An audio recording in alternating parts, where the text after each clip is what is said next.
Well, you don't often run into a farmer or anyone, for that matter, that uses his spare time to dabble in quantum physics or hardcore scientific theory. But as our Kansas City ABC affiliate's Maria Antonio reports, one Missouri farmer has interests and talents that go way beyond what most people seem capable of.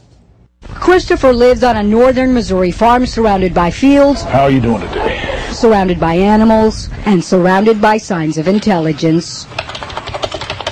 For decades, he has worked on a theory, but if you see what he writes, how much of his cognitive theoretic model of the universe would you understand?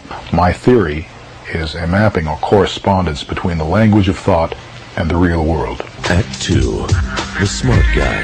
In 1999, ABC aired a story on Chris. They sent him to a neuropsychologist. Hello, Chris.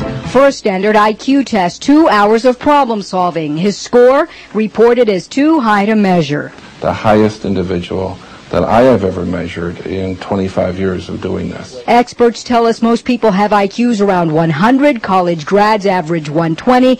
Above 130 qualifies for membership in Mensa. Chris's estimated IQ has been reported at 195. According to statistics, only 1 in 100 million people have a score at that level. I like to maintain a little bit of modesty because it's healthy to do that. It's not healthy to get a big head. But from the time he was a little kid, Chris says he knew. They skipped me a few grades early. So I started suspecting that I was different then. Despite smiles and photos, Chris explains growing up smart and poor got him beat up in school and at home. In my family, it was not politically correct to be a genius. My stepfather didn't like... he used to tell me all the time, nobody likes a smart ass. So he got into bodybuilding to fight back.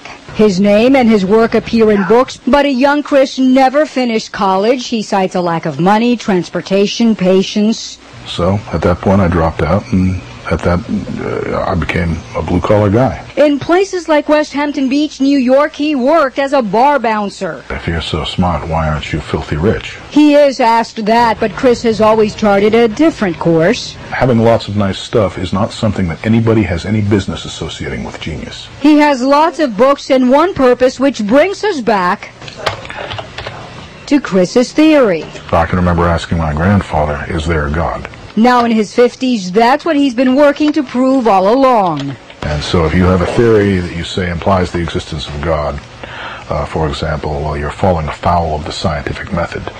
How can we test for the existence of God? Meanwhile, he has a wife, Gina, and a farm to run outside the world of theories. I'm at peace with myself. Hi, Snoopy. I actually enjoy my life. We've got a lovely place here, and I'm quite happy here. Yeah, he's a good boy. He's a good boy.